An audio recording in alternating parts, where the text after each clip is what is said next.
Well, this is indeed an honor to be invited to give a Dhamma talk under the Bodhi tree. I never expected such an opportunity in my life. So I'm deeply touched by this ceremony that we've all been participating in, the Tipitaka Chanting, the 11th Annual Tipitaka Chanting Ceremony. And it's very kind of wonderful to see so many people, Buddhists from all over the world, assembled here at this one spot, under this tree.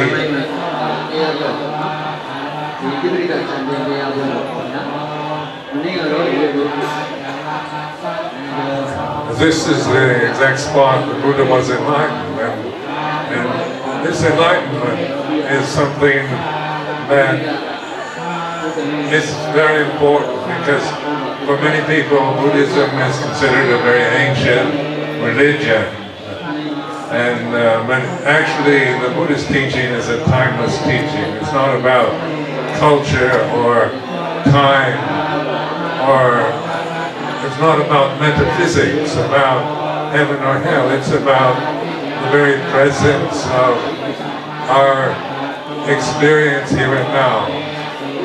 So in the West, teaching in England for so many years, there was always the question of why did the Buddha teach suffering as dukkha?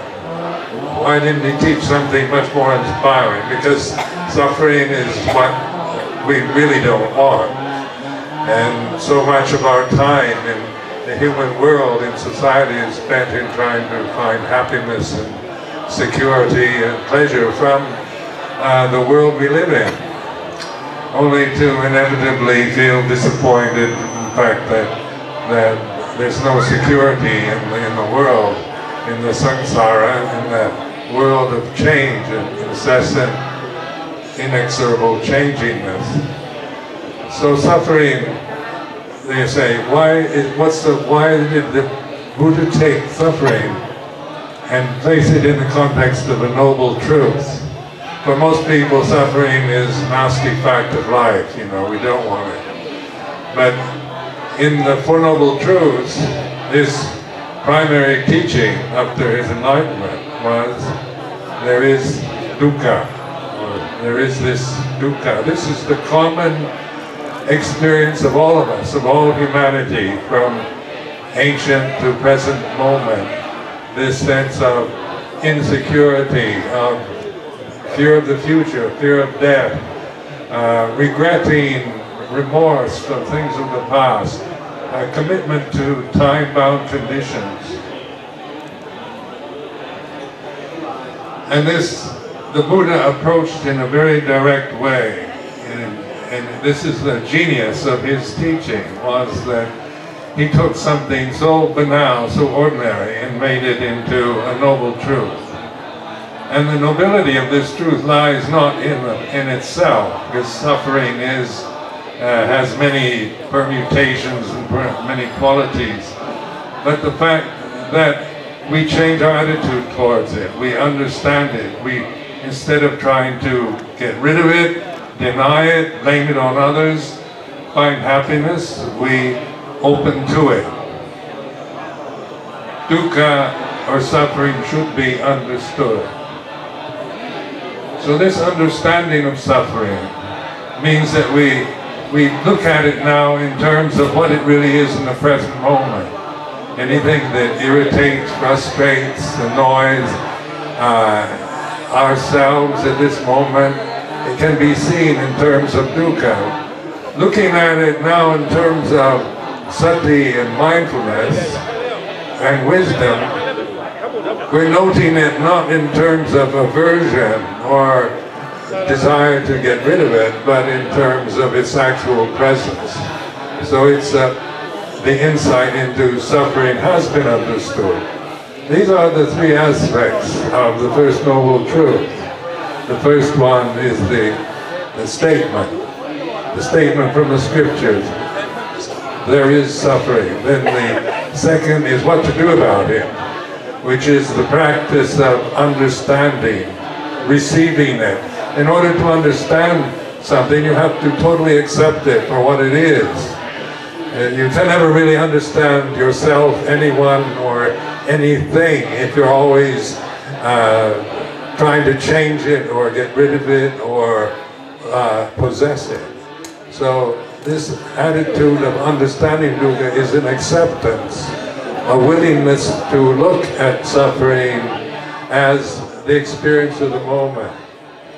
And then we change from a person just seeking happiness and pleasure and security from life to one who is interested in resolving the problem of human suffering, as you do in your own mind. Now this is unique to Buddhism. There's no other religion, philosophy that I've ever encountered that so profoundly addressed the problem that humanity has. It's unique to the Lord Buddha himself, and it was his first sermon after enlightenment, was addressing the 5 disciples, proclaiming the Four Noble Truths. Now, if suffering was everything, and we were just having to believe that all life is suffering, that would be a misunderstanding. It's not a grasping of the First Noble Truth, it's an understanding of it. And this takes what we call sati sampajanya, or mindfulness, and panya, wisdom, which means that sati sampajanya is our ability to observe, to witness, to investigate the present moment as we're experiencing it. We're not looking outward anymore, saying somebody else or something outside ourselves is causing the suffering, but it's actually looking at it in terms of the reality of it that we can witness in the present.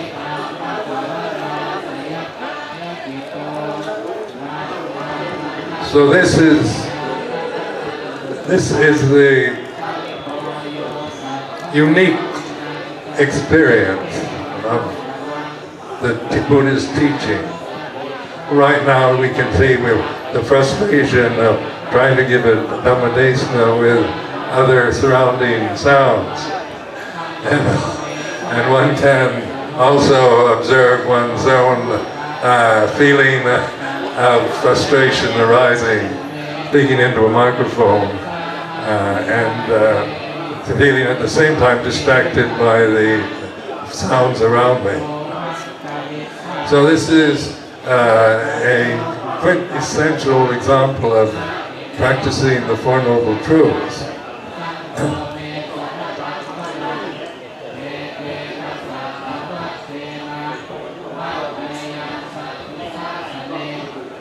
It's quite difficult to give a talk,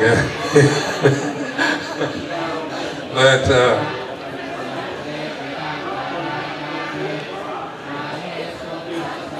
a particular emphasis, the Buddha, his emphasis was on awakened awareness. Like the word Buddha itself, the name Buddha means awakened consciousness.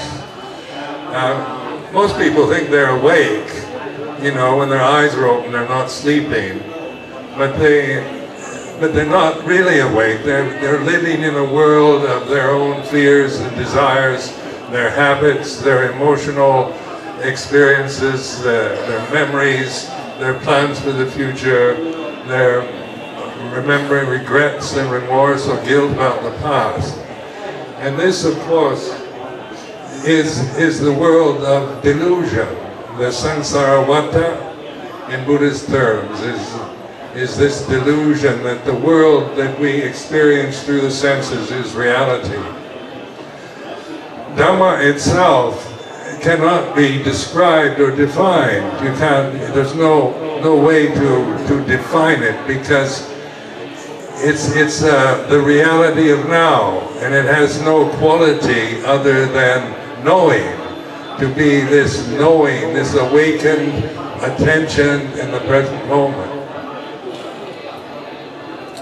In the Western world, say in England, where I lived for many years, there was always these discussions on interfaith meetings, and people were always curious about Buddhism because it has such a different approach than theistic religions tend to offer.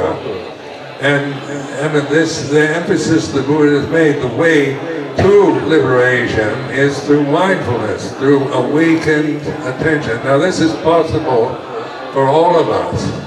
This is not asking us to do something we can't do, or that we have to be especially gifted, especially born type of human beings to recognize this.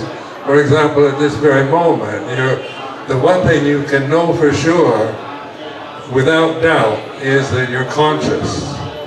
You know, so this is, consciousness is present here and now, and you're experiencing it within the form of your body.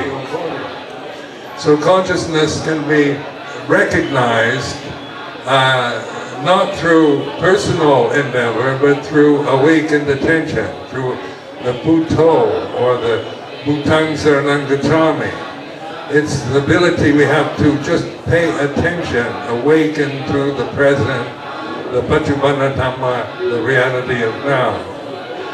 And we're not trying to describe it or point to any particular condition happening now, but this wide, expansive acceptance, a kind of listening attention, poised attention to the present. Sati Sampajanya, it can be called apprehension of the present moment. It's a wide, expansive recognition of here and now. Is pure consciousness before it becomes personalized. In the Western mind, in the Western world, we see consciousness as in the body, that the body is first and then consciousness enters it. And so this is, consciousness is always seen as something in the brain or in the body. But the Buddha emphasized that the unlimited, the immeasurableness of consciousness, vijnana, as something that has no boundary, no limit, no form.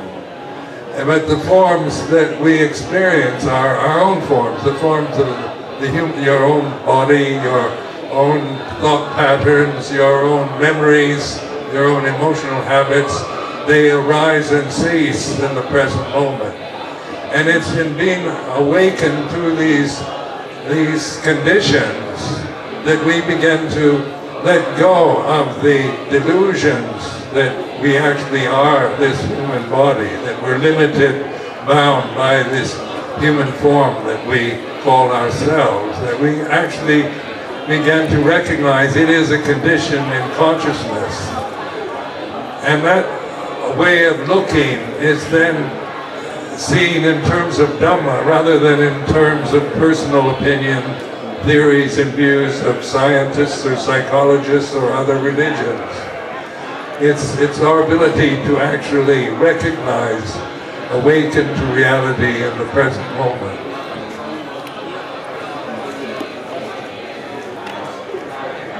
Consciousness is a subject that is fascinating the world at this time. You hear on the radio or on television, endless programs, discussions of scientists, neuroscientists, neurophysicists, psychologists, discussing what is consciousness. What is consciousness at this moment? And then we look for maybe authorities, what Albert Einstein said about it, or what some famous nuclear physicist proclaimed, or Freud, or Jung, or what other religious teachers teach. But we don't need to go far to observe that this moment, each one of us is experiencing consciousness. Is this awakened awareness, sati sampajanya, intuitive awareness, I call it, a poised attention to the present moment, as each one of you are experiencing it individually.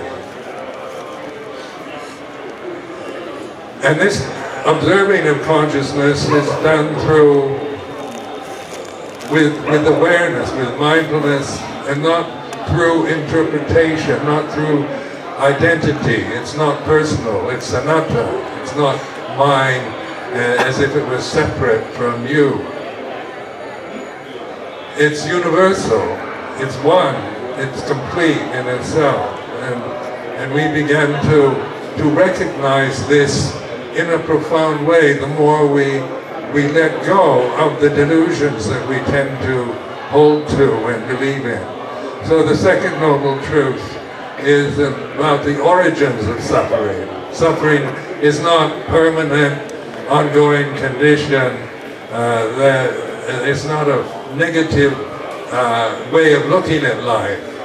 It's not a belief in suffering, but an understanding and investigation of suffering as we experience it. So, desire, Dhamma, is the cause. We, out of ignorance of Dhamma, not knowing reality, not awakened to the reality of Dhamma, we tend to grasp our thoughts, our memories, our views and opinions, the sense of our emotional habits. We're very much bound into our emotional habits.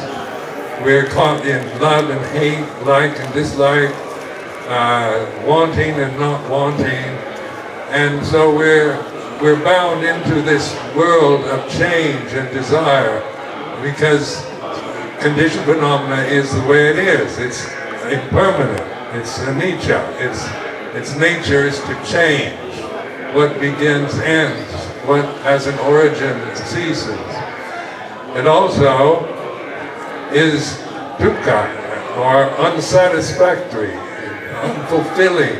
There's no way you can find a condition, a phenomena in this realm that will completely satisfy and give you permanent security, because the very nature of all conditioned phenomena is to change, beginning and ending. So even though there is happiness in the world, it's impermanent.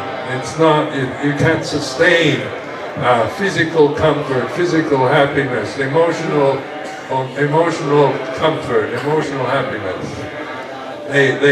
We do experience moments where we have these precious feelings, but they change. And this observing of change, the second noble truth, is what the Buddha encouraged us to do, to investigate, to observe desire, sensual desire, desire that is aroused through the eyes, the ears, the nose, the tongue, the body, the mind, the senses that we have as human beings have their objects, and these objects can be attractive or repulsive or neutral. And if they're attractive, then we want them. If they're not attractive, we don't want them. If they're neutral, we tend to not notice them at all. We tend to get bored with neutrality. So, this Dhamma Dhamma, Bhava Dhamma is the desire for becoming, trying to become something or get something you don't have. It can be ambition, it can be desire to attain Nibbana, desire to become a stream emperor, desire to get samadhi, and all these kind of desires can be put under the category of Bhava Dhamma, desire for attaining something you don't have. And the third type of desire is Vibhava Dhamma, the desire to get rid of what you don't like. Desire to get rid of your anger, your fear, your jealousy. These kind of desires can be seen under the category of Vibhava Dhamma. So these three types of desire need to be understood. You need to understand desire, know desire, in order to be able to let go of it. Because the insight into the second noble truth is the insight of letting go. And letting go is an English translation. It doesn't mean getting rid of. It's not aversion. It's not destructive or annihilating. It's releasing your hold, your blind, ignorant hold on the conditions that you're experiencing in the present. Either wanting to keep them, sensual objects that you like, or trying to get rid of bad states of mind, or anger or resentment. It's, you can witness this awareness of the desire that you're experiencing in the present moment. And that witness, that awareness, is not a sankhara. In other words, when you take refuge in Buddha, Dhamma, Sangha, you're not taking refuge in sankharas, in some kind of ideal Buddha or kind of abstract idea of Buddha. It's actually Bhutang Saranang Gacchami. Its profundity lies in the immediacy of it, of awakened attention. It's Bhuto, it's here and now, it's awakened awareness. Then each one of us, when we practice this awakened attention to the present moment, when we cultivate it, then that is the true refuge in Bhutang Saranang Gacchami. And that leads to Dhammang Saranang Gacchami, which means this Buddha that knows Dhamma, knows reality, knows the real from the delusion, the true from the false. It's discerning, it's not critical, it's not a thinking pattern, it's not about judgment, it's about discernment.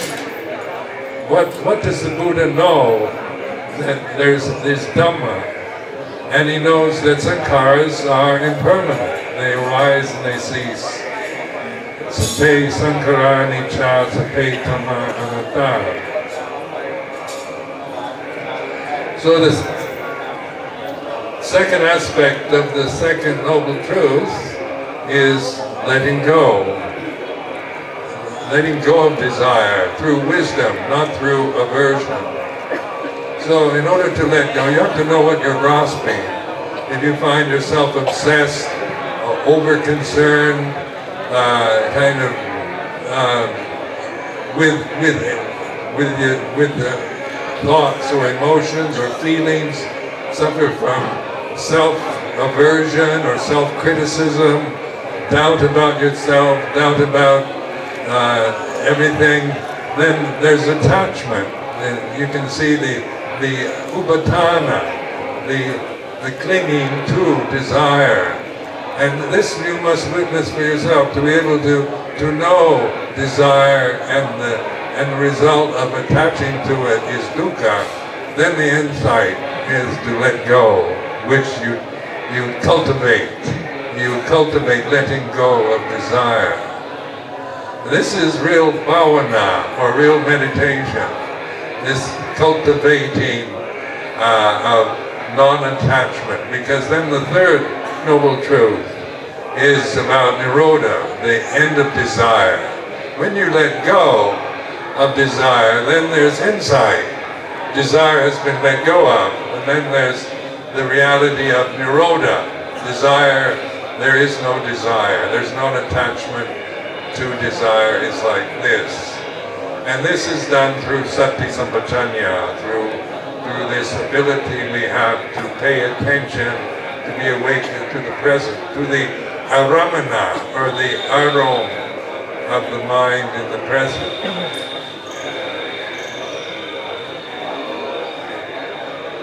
So then this insight into nirodha is to make it real, in other words, to cultivate this non-attachment to desire as a way of practice. And so Luang Por was always saying this is the real essence of bhavana, of meditation. And this leads to samma ditthi, right understanding, samma sangapo, right attitude, right intention, samma vaca, samma kamanta, samma jivo, right speech, right action, right livelihood, and then Samma Vayamo, Samma Sati, Samma Samadhi, right effort, right mindfulness, right concentration. So this is the Eightfold Path. This is done through Sati, through Samadhi, right understanding, as you have these insights into these noble truths. Now this is a teaching very practical. It's not theoretical, it's not, idealistic in any way. There's nothing ideal about dukkha. It's taking this and using it, learning to understand, learning to investigate, learning to trust your ability to apply wisdom to reality of the present moment. Most of us have suffered when we start meditation because we are educated, we tend to think we understand things because we define the words.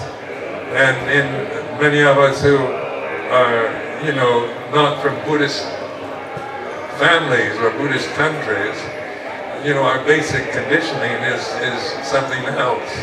In Thailand, for example, the culture is so integrated with Buddhism that there's a kind of a cultural foundation amongst Thai people that has integrated itself with Buddhism. But for someone like myself from a Christian background in the United States, there was the way of thinking, the way of interpreting experience was always distorted through Western values, through American idealism, through Christian perceptions, because that's the way I was conditioned from childhood. As a small child, we went to church every day and brought up in America during the Second World War, where there were very patriotic feelings, and so you develop a sense of your self-worth and a sense of your reality according to the basic conditioning, cultural conditioning you acquire when you're still innocent. It's not a choice of what you believe in, it's just what you get if you're born into this culture, this ethnic group, this family. And so one of the things we need to break through is this belief in our own views and opinions.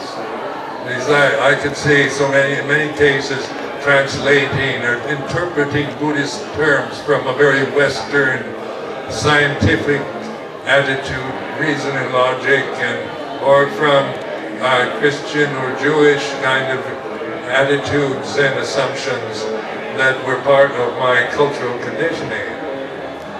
Now, the Four Noble Truths, it's not about culture anymore. It's not about Indian philosophy or ancient Indian culture or ancient Indian religion, is it? It's not a belief in gods or in deities or in angels or anything like that. It's about awakened attention to suffering, which is here and now. It's not about suffering the Buddha in 2,558 years ago. It's about the own sense of one's lack of confidence, in self-doubt, in self-disparagement, in worry about the future, in anxiety, what's going to happen, and will you still need me? Will you still feed me when I'm 64? Kind of feelings. So this is the angst that people from affluent Western world tend to suffer from. You mean not through starvation or through anything particularly wrong externally, but through our own lack of confidence, our own fears and worries about the future. Because thinking is about time. Thinking is a time-based activity. And we acquire the thinking pattern when we're children. We learn to talk, and we think, we learn a language that we're taught by our parents or our family. and we learn their values, their feelings, their understanding of life. We pick it up. Like infants are, like they just learn through osmosis, through acquiring, through soaking up the things around them. Some are good, some aren't very good, but this is the way it is. So this awakened attention is the only way that we can get beyond the basic conditioning, cultural conditioning that we have. In the teaching of Buddha, the first three fetters, first three sanyojana, Sakya Ditti, Silabbata Paramasa, Vichikita, are all about human-made conditions. They're not natural conditions that just come with the mammalian body, being born as a human being. They're like Sakya Ditti or the ego, sense identity with your body, with the gender of the body, with the appearance of the body, with the color of the skin, with its size, shape, whatever. Is this Sakya Ditti is inculcated in us from the very beginning. Your mother says, you are this little boy, you are this little girl, you are good or bad or what. So we acquire a sense of self according to what we're being informed with by parents, by the family that we're living in. Then this Sakya Ditti is the first fetter, or the first sanyojana, which we begin to question. It's not in order to get rid of it, but to understand it. It's about thinking. Sati Sampajanya is not Sakya Ditti. You know,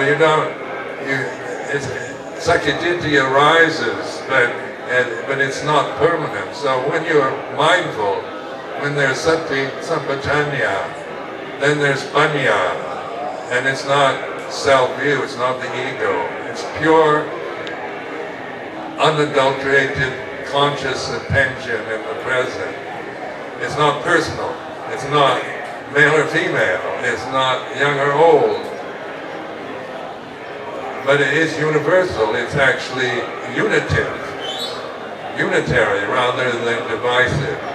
Then the thinking comes into the mind. Thinking is a division of reality into this is good, bad, right, wrong, male and female, day and night, high and low, heaven and hell. Oh, the whole thinking patterns start forming when we're infants, about through reward and punishment, being good, being bad, learning through, identity with the physical form we have. And at the same time, we're also being culturally conditioned through Sila Bhakta Paramasa is the second Sanyojana. And this means attachment to convention, because so much of our conditioning is just what we acquire, not through choice or at all, but just through being born into this society that we're born into. So you pick up their attitudes, their ideals, what you're supposed to become, what you're supposed to do, what you're not supposed to do, what's right and wrong, good and bad. The third Sanyojana, third fetter, is Vichikita, or doubt. And this is the result of thinking, when we're thinking people, we're doubters. When we try to solve problems through thinking about them endlessly, we're never quite sure. We end up with doubt, insecurity. Like trying to define yourself as in any way with qualities of good or bad.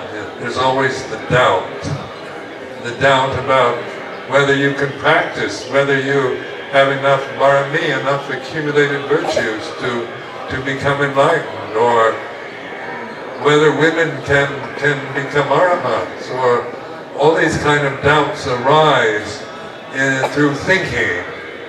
They're the result of the thinking process.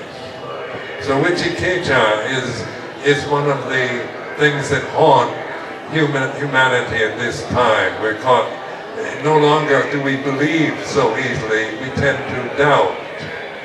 And doubt ourselves, doubt our leaders, doubt the priests, doubt the religion, doubt the society we're in.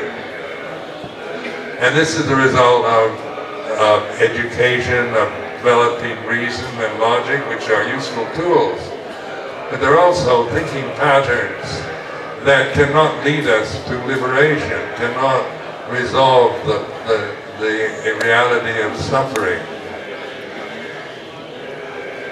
So, in emphasizing Sati Sampajanya and Sati Panya, this Panya, then again I reiterate, means the discerning ability to know reality from delusion.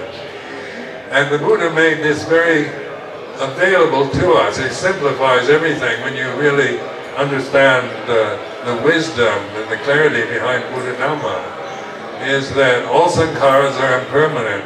Sankharas include everything. You know, seeing, hearing, smelling, touching, thinking, external, internal, emotions, thoughts, whatever, you know, the sun and moon, the stars, everything far away, everything near, internal, external. In fact, these are all sankharas at this moment. The only thing that's not a sankhara at this moment is the Sati Sampajanya that you're all tuned into, I know. And sankharas are impermanent. Sabbe sankhara anicca. So that, like in vipassana meditation, you're endlessly reflecting on impermanence, anicca. And then dukkha, the unsatisfactoriness. Sankharas can, you know, their very natures change. So you can't find satisfaction in them. Don't expect to find satisfaction in accumulating wealth or prestige or a new house or the latest model of Ferrari or whatever. These things will always, their very nature is unsatisfactory. And it's not for you to believe this, it's for you to observe this, that when you expect satisfaction from another person, you're looking for somebody else to make you feel loved or complete or happy. You're going to be disappointed because no one else can do that. It's impossible. So we turn to belief in deities or in other things, hoping that there's something out there that loves me for my own true self.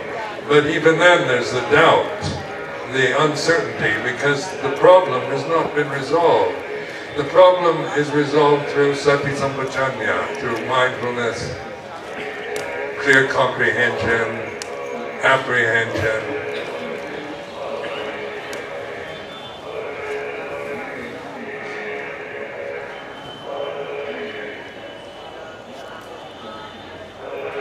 Now, if everything is a sankhara, then we don't need to make problems about the sankharas. You know, whether they're emotional ones or they're very important or they're foolish or nonsensical, whether they're intelligent or stupid, or whatever their qualities might be. Our relationship to sankhara through Sati Sampajanya is recognizing sankharas are like this and letting go of them. Or if you're not attached, then you just don't attach to them. You're living in a realm of sankhara, the bodies of sankhara, the vipaka kamma, your memories, your thought patterns, your views still arise and cease.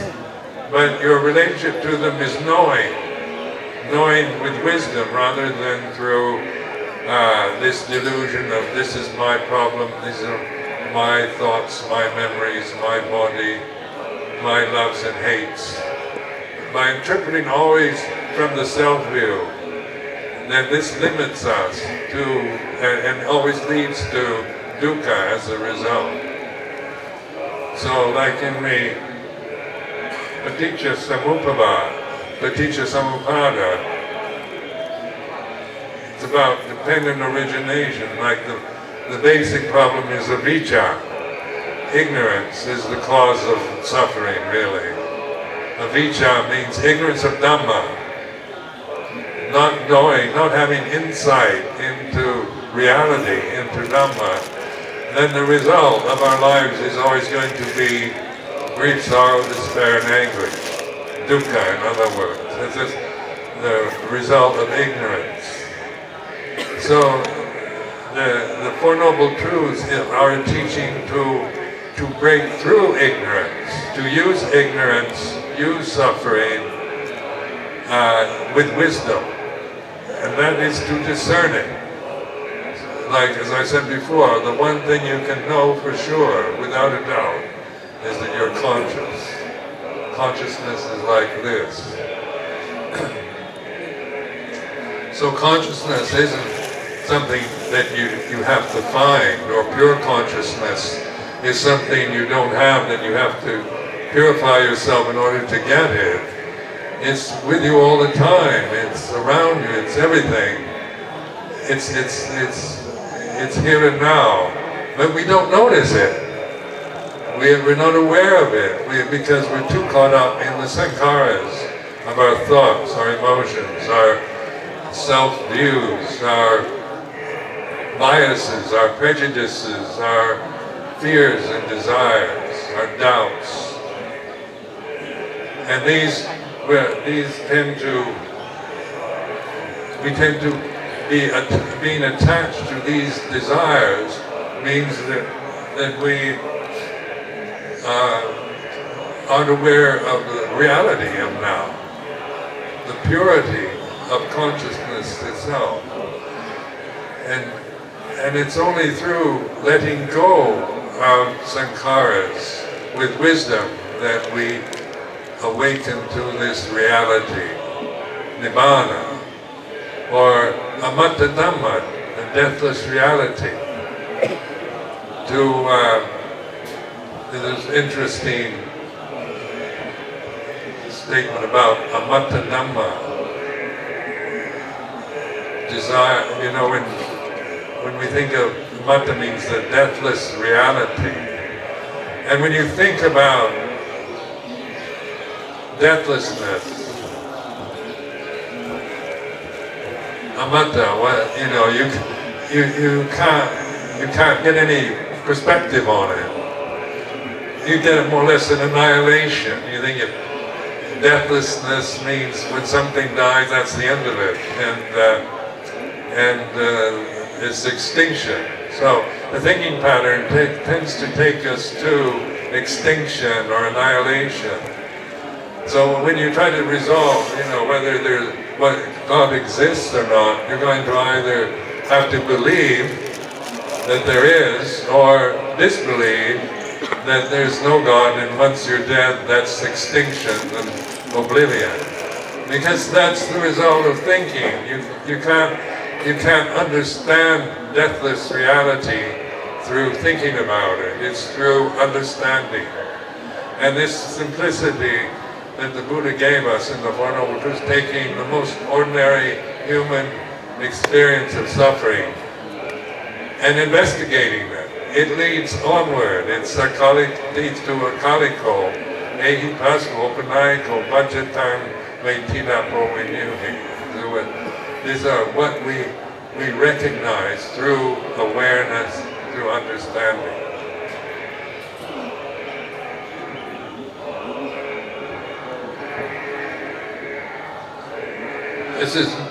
I've spent almost 50 years now in the road, so it's,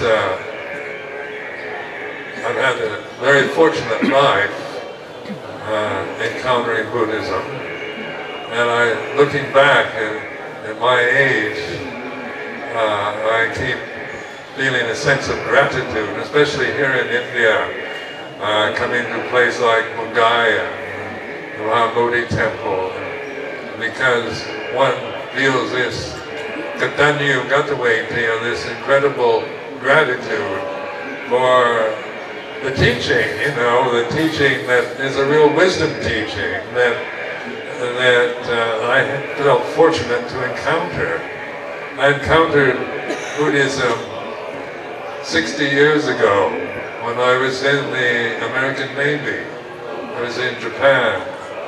I encountered Zen Buddhism. There's kind of, back 1955, there was a kind of cultural fascination, especially in the Bay Area of California, with Zen Buddhism. And I was 21 years old then. And ever since then, I've had this kind of interest.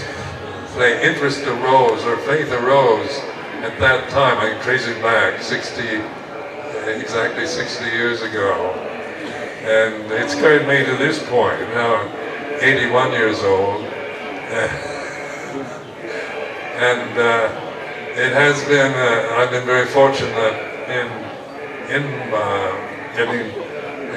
my monastic life with the Luang Por Ajahn in Thailand. He was a very wise master, and I was his first Western disciple. In northeast Thailand, they'd never seen a foreigner in the robe. So, but it shows the wisdom of somebody who I couldn't speak Thai, he couldn't speak English, but there was an understanding there that goes deeper than just discussing Dhamma with language, with Pali or Thai or English. It's intuitive awareness. It's a universal wisdom that we open to when we free our minds from these bindings, these manacles that we hold to, and always limit ourselves to the experience of suffering through our lack of clarity, lack of understanding.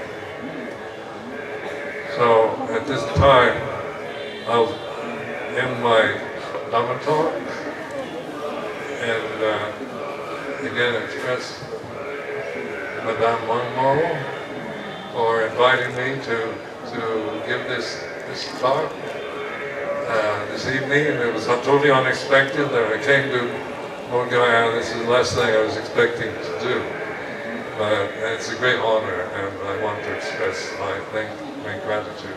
Thank you very much.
Actually, I want to say thank you so much to Most Venerable Ajahn Sumedho.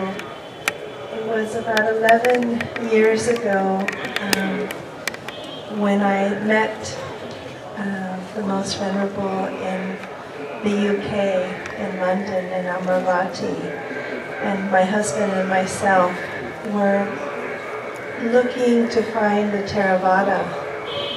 And it was very amazing that he, in fact, was one of the first Theravada monks that I met. And he suggested going to various countries and meeting various masters to connect with them and their sanghas.